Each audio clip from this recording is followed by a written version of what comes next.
오늘 설교 말씀을 준비하는데 추억 하나가 생각이 났습니다.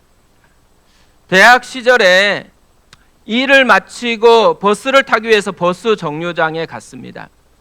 기다리던 버스가 와서 타려는데 아무리 찾아봐도 돈이 없는 것입니다. 토큰 하나도 없는 것입니다. 순간 고민이 됐습니다. 버스 정류장에서 기다리는 분들에게 가서 돈이 없다고 구걸할 것인가. 근데 이 구걸하는 게 굉장히 쪽팔리다는 생각이 들었습니다. 그래서 그냥 걸어서 가기로 결심을 했습니다. 사실 그 버스 정류장에서 집에까지 걸어가려면 버스로 30분이 넘는 거리거든요.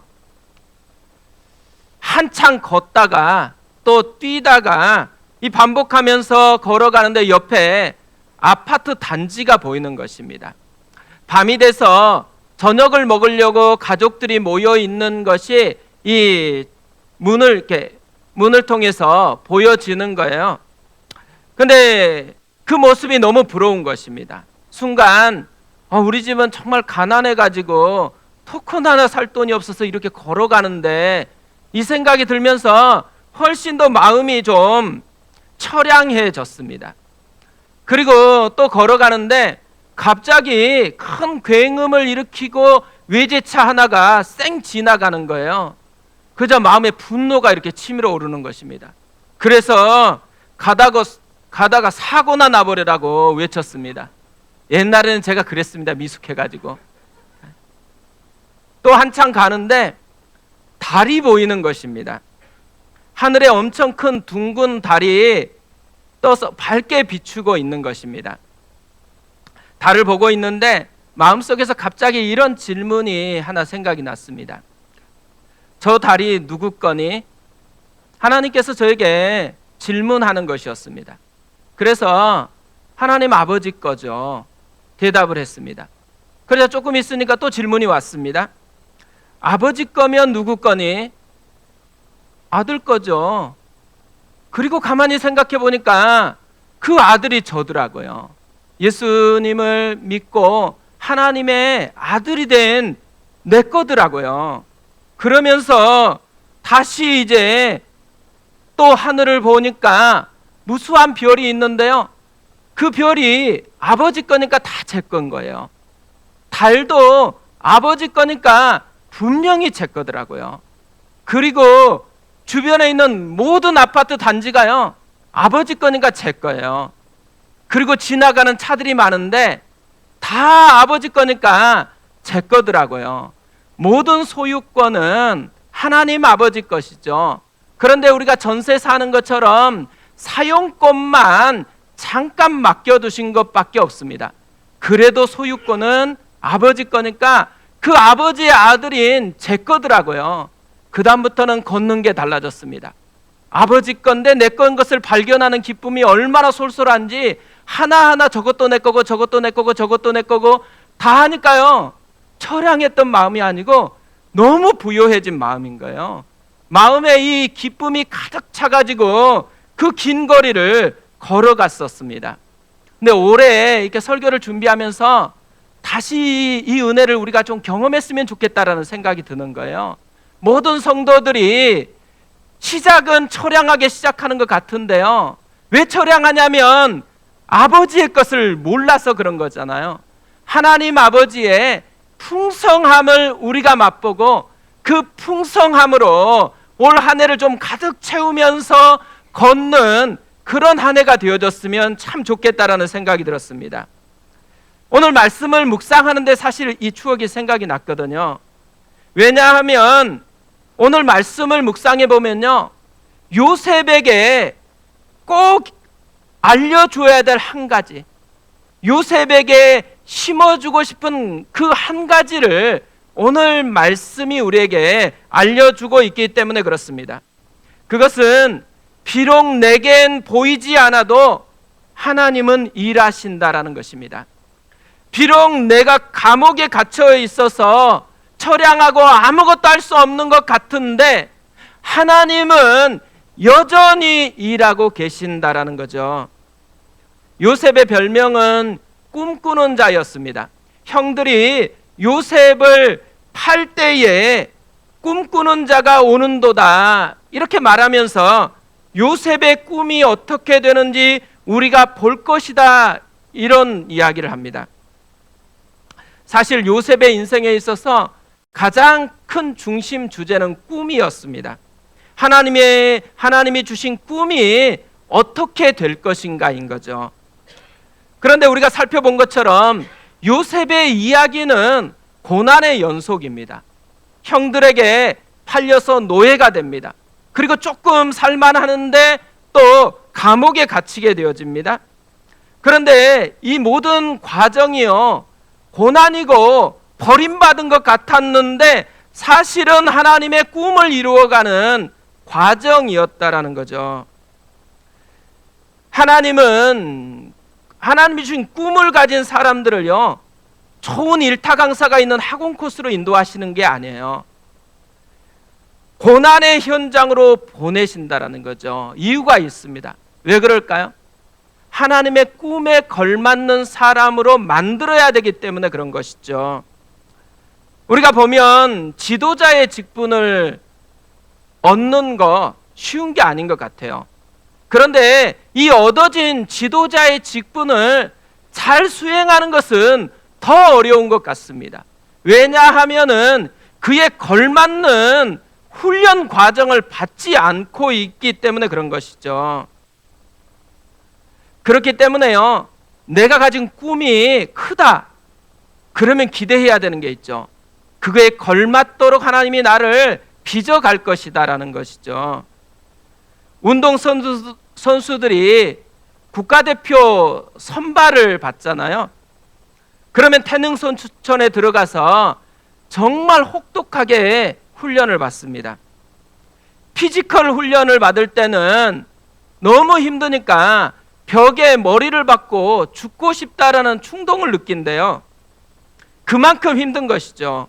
근데 놀라운 것은요, 국가대표 선발에서 떨어진 사람이 있잖아요.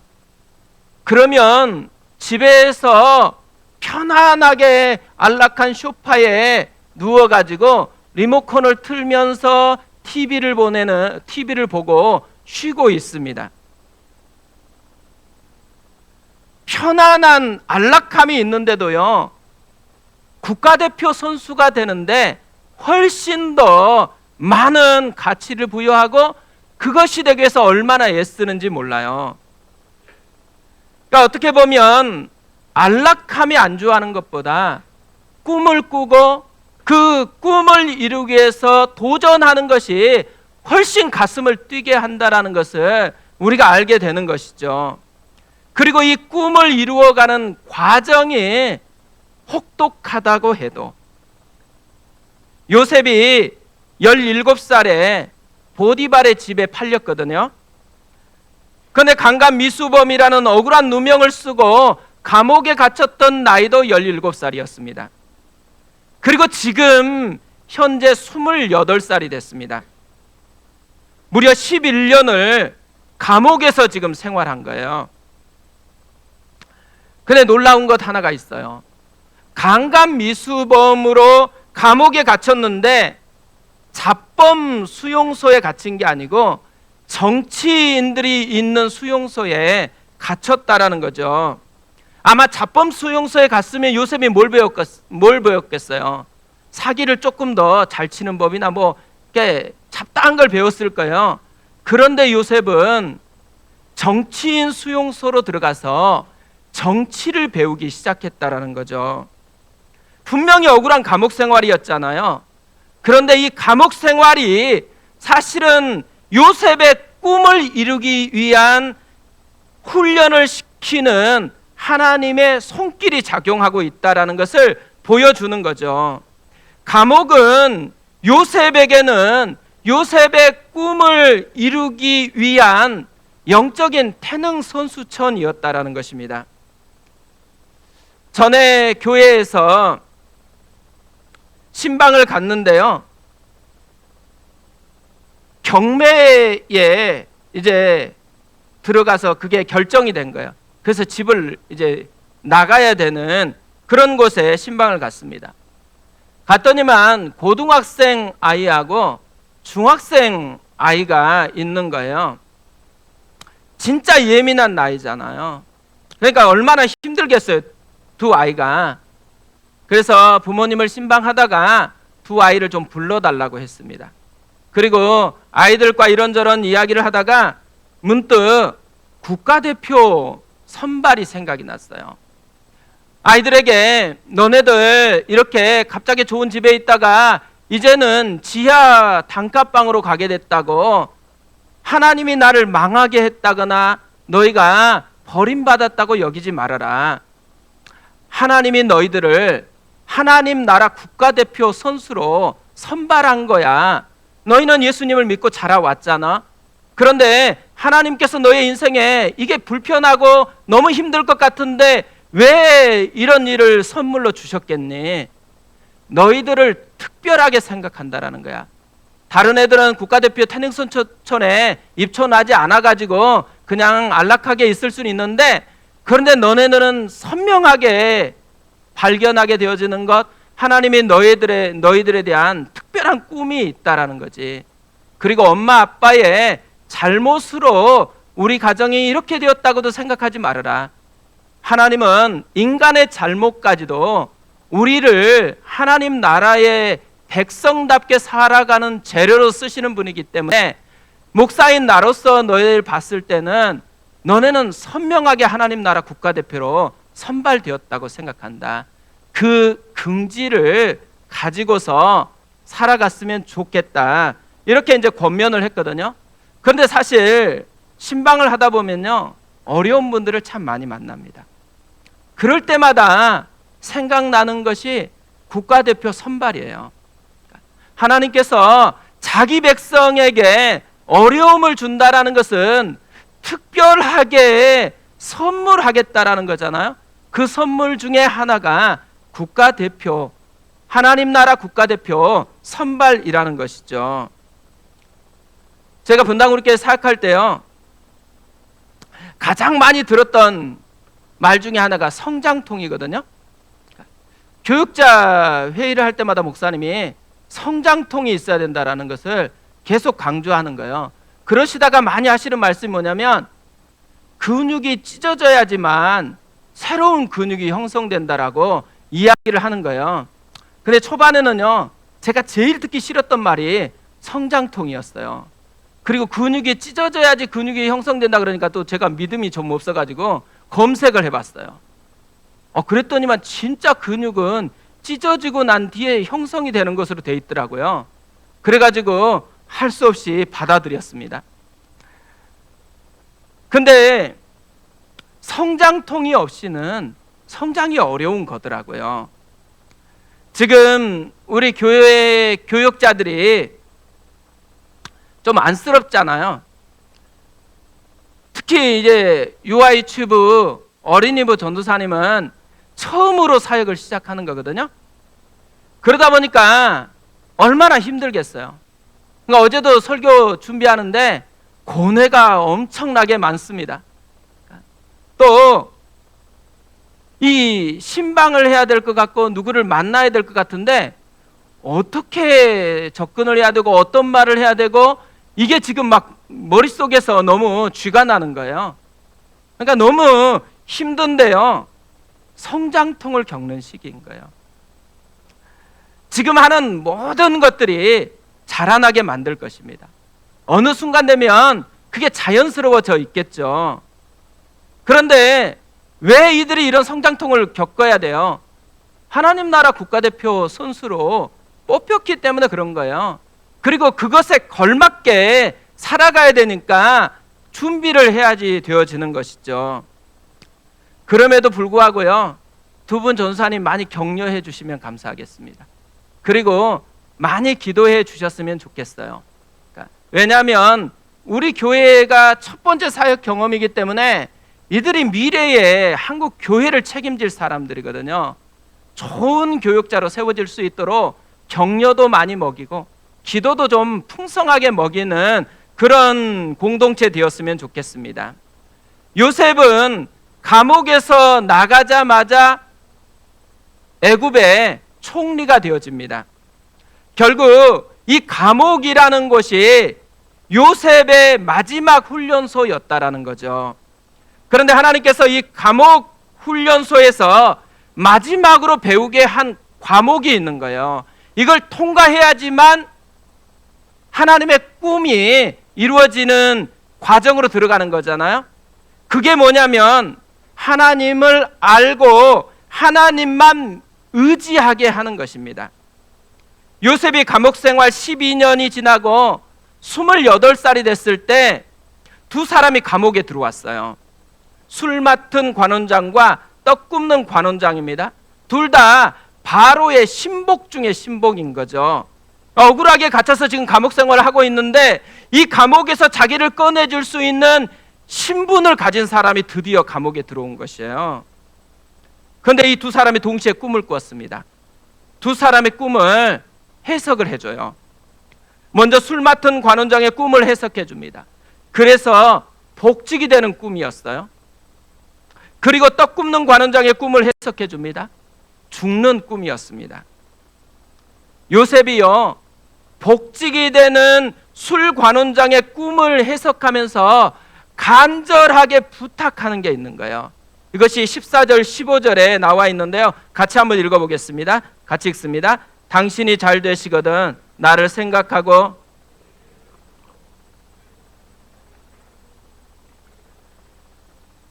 나는 히브리 땅에서 끌려온 자요 여기서도 옥에 갇힐 일은 행하지 아니하였나이다. 오늘 이 두 구절을 보면요, 요셉이 무려 5번이나 반복하면서 강조하고 있는 게 있습니다. 나라는 표현이요. 나를 생각하고 내게 은혜를 베풀어서 내 사정을 나를 건져주소서. 나는 히브리 땅에서 끌려온 자요, 나가서 나를 좀 기억해 달라는 거예요. 나를 잊지 않고 감옥에서 좀 꺼내달라는 간절한 요청인 거죠. 자신을 감옥에서 꺼내줄 수 있는 신분이기 때문에 간절하게 매달리고 있는 것입니다. 요셉의 꿈풀이대로 술 맡은 관원장은 풀려났어요. 그런데요, 곧 요셉을 잊어버렸습니다. 23절이 이것을 이렇게 이야기합니다. 술 맡은 관원장이 요셉을 기억하지 못하고 그를 잊었더라. 히브리어에 보면 부정형을 만드는 금지명에 로와 알이라는 말이 있어요.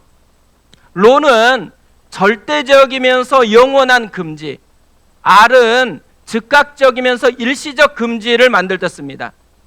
고가 훨씬 강한 의미가 담겨 있다라는 거죠. 그런데 여기에서 기억하지 못하고에 쓰인 말은 고예요. 그러니까 완전하게 잊어버렸다라는 것, 이걸 강조하고 있는 것이죠. 그런데 2년이 지나자 바로 왕이 꿈을 꾸기 시작합니다. 그때 이 술 맡은 관원장의 추천으로 요셉은 감옥에서 나와가지고 애굽의 총리가 되어집니다. 이것을 보면 우리에게 알려주는 것이 있는 거죠. 사람은 기억해 달라 그래도 잊어요. 그런데 하나님은 결코 잊지 않는다라는 거예요. 요셉에게는 하나님이 보이지 않았어요. 그럼에도 불구하고 하나님은 계속해서 일하고 계셨다라는 거죠. 감옥에 갔을 때도 그래서 잡범 수용소에 들어가지 않고 정치범 수용소에 들어갔고, 그리고 이 멀쩡한 두 술 맡은 관원장과 떡 굽는 관원장을 자기가 있는 감옥으로 보냈고, 바로가 꿈을 꾸게 했고, 하나님께서 계속해서 요셉에게는 보이지 않는데도 불구하고 일하고 있는 흔적들이라는 거예요. 저는 이 모습을 보면서 이런 생각이 들었습니다. 어쩌면 하나님이 성취하고 싶었던 요셉의 꿈은 총리가 돼서 잘 먹고 잘 사는 게 아니라는 거예요. 하나님을 경험하는 거라는 거예요. 하나님을 깊이 알고 맛보는 것, 이것이 하나님이 요셉 인생 가운데 꿈꾸시는 모습이었다라는 거죠. 왜 그럴까요? 우리의 인생에서 맛볼 최고의 것이 성공이 아니고 하나님을 맛보고 아는 것이기 때문에 그런 거죠. 결국 감옥에서요, 요셉이 훈련받았던 마지막은 타이밍 훈련이거든요. 자기가 생각하는 타이밍이 아니고 하나님의 타이밍대로 이루어진다라는 것을 경험하게 하는 거죠. 또 하나, 감옥에서 받은 마지막 훈련이 뭐냐면 요셉이 자기 힘을 빼고 오직 하나님만 의지하게 하는 훈련이었습니다. 일본의 유명 작가인 이츠키 히로유키라는 분이 있는데요, 타력이라는 책을 썼습니다. 이 책에서 이런 말을 합니다. 나 이외에 눈에 보이지 않는 커다란 힘이 내 삶의 방식을 떠받치고 있다. 그러면서요, 이런 겸허한 인식이 이렇게 어려운 시대를 살아가는 데 있어서 가장 필요한 것이다라고 이야기를 합니다. 그는 눈에 보이지 않는 이 커다란 힘을 타력이라고 이야기를 합니다. 이 타력을 의식하는 것에서 인생이 어려울 때를 살아가게 만드는 좋은 태도가 갖추어진다라고 얘기를 해요. 그러니까 엔진이 없는 나룻배는 바람이 불지 않으면 움직일 수가 없잖아요. 그런데 우리의 인생에 이런 때가 찾아온다라는 거예요. 이때 어떻게 해야 될 건가? 그러니까 사공들이요, 이때 해야 될 일이 있다라는 거예요. 이때 사공이 바람이 안 분다고 돛을 내리고 그냥 게으르게 지내고 있다 그러면 바람이 부는 때를 놓쳐버려서 물기를 잡지 못하는 거예요. 그런데 바람이 불지 않은 때조차도 나룻배 위에서 오로지 바람을 의식하고 있는 것이 필요하다라는 거예요. 그래서 그는 바람이 없어도 굴하지 않고 가만히 바람을 기다리며 언제라도 바람에 대응하는 긴장감이 필요하다, 이렇게 이야기합니다. 이런 긴장감이 우리 삶에도 필요하다라는 거죠. 그러니까 하나님의 때를 우리가 누리는 것도 마찬가지라는 거예요. 하나님의 때를 기다릴 때 원망하거나 무력하게 보내는 것이 아니고 타력을 의지하면서 언제 하나님의 바람이 불지를 응시하고 긴장을 하면서 기다리라는 것이죠. 이 긴장감이 우리의 삶에 필요하다라는 것입니다. 히브리어에 테바라는 단어가 있거든요. 이 단어가 성경에서 한글 성경으로 번역되어진 곳이 있는데 노아의 방주입니다. 그리고 요게벳이 만들었던 갈대 상자입니다. 이 테바는요, 배 모양이지만 일반 배와는 조금 다른 차이가 있습니다. 이 배를 조종할 수 있는 조향 장치가 없어요. 그리고 배를 끌고 가는 동력 장치가 없습니다. 그러다 보니까요, 잘못되면 어때요? 그냥 표류할 수밖에 없는 그런 배예요. 그런데 하나님께서 노아에게 테바를 만들라고 얘기한 거예요. 그리고 요게벳, 모세의 어머니는 모세를 나일강에 떠나 보낼 때 테바를 만들어서 떠나 보냈다라는 거죠. 저는 이때 요셉의 어머니가 했던 것이 이 테바를 만들라고 하신 하나님의 마음이 담겨 있다고 생각을 합니다. 그런데 이 요게벳의 노래라는 찬양에요, 이 마음이 정말 잘 담겨 있다고 생각해요. 작은 갈대 상자 물이 새지 않도록 역청과 나무 진을 칠하네. 어떤 마음이었을까? 그녀의 두 눈엔 눈물이 흐르고 흘러 동그란 눈으로 엄마를 보고 있는 아이와 입을 맞추고 상자를 덮고 강가에 띄우며 간절히 기도했겠지. 정처 없이 강물에 흔들흔들 흘러내려가는 그 상자를 보며 눈을 감아도 보이는 아이와 눈을 맞추며 주저앉아 눈물을 흘렸겠지. 너의 삶의 참 주인, 너의 참 부모이신 하나님, 그 손에 너의 삶을 맡긴다. 너의 삶의 참 주인, 너를 이끄시는 주 하나님, 그 손에 너의 삶을 드린다. 그가 널 구원하시리, 그가 널 이끄시리라, 그가 널 사용하시리, 그가 너를 인도하시리. 그녀는 타력을 의식하는 것을 넘어서서 타력을 의지하는 것으로 나아가고 있는 것이죠.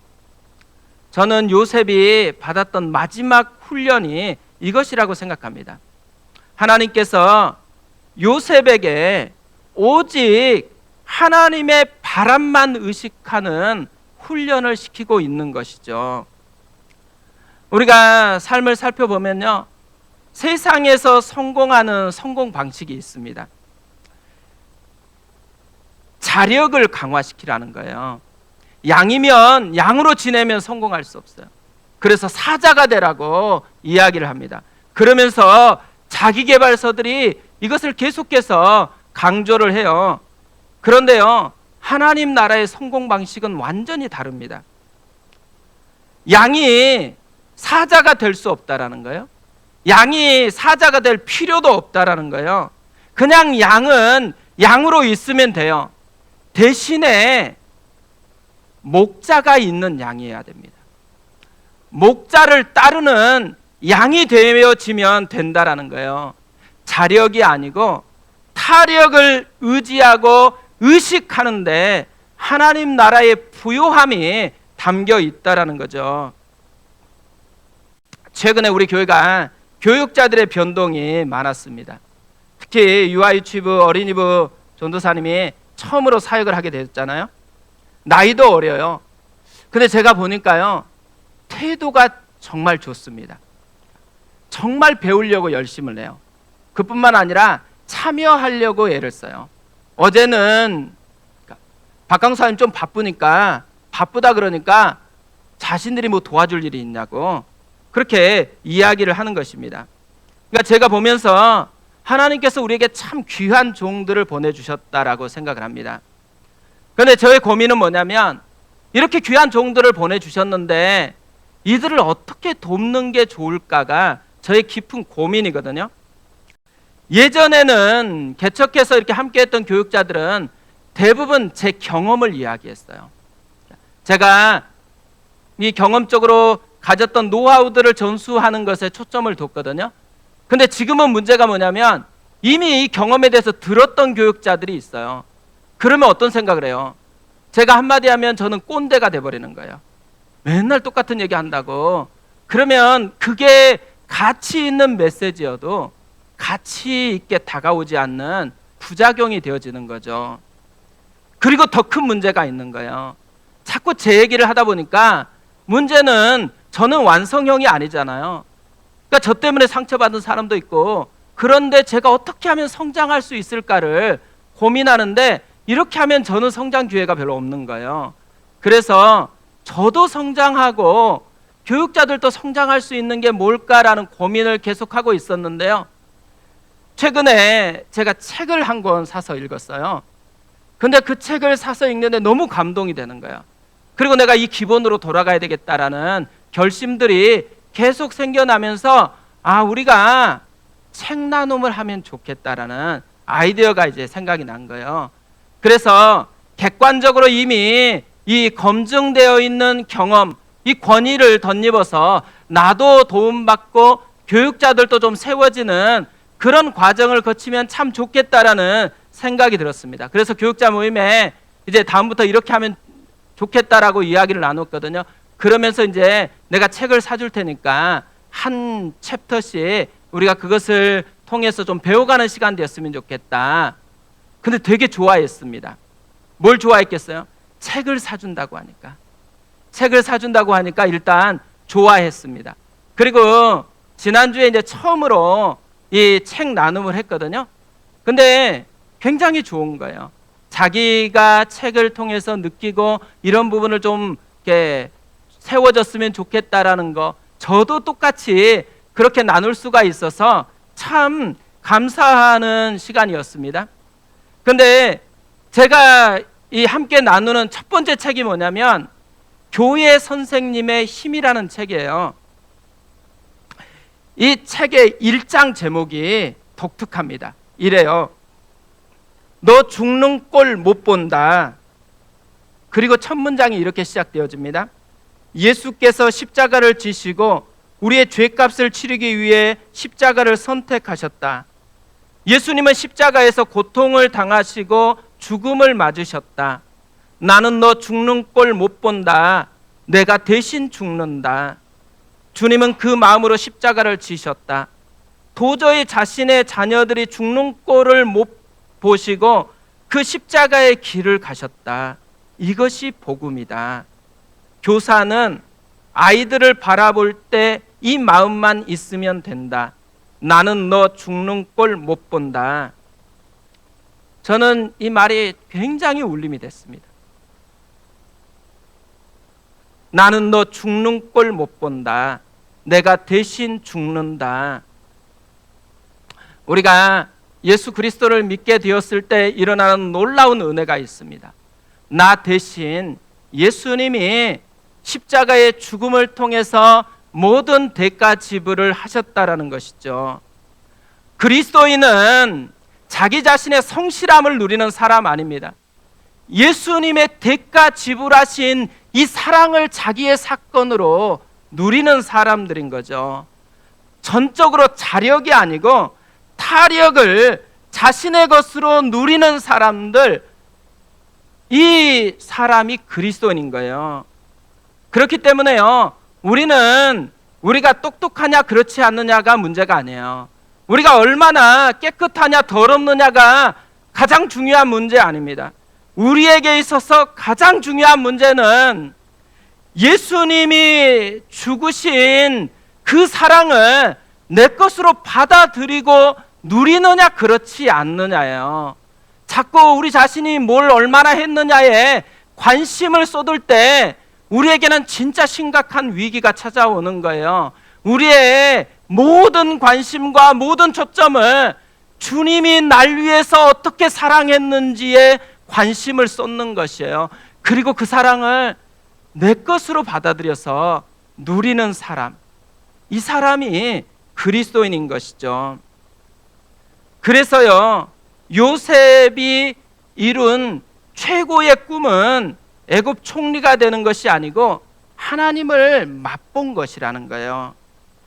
비록 보이지 않지만 역사하시는 하나님, 자기를 대신해서 일하시는 그 하나님을 맛보는 것, 이것이 요셉에게 주어진 가장 큰 꿈의 성취일 뿐만 아니라 가장 큰 축복이었다라는 거죠.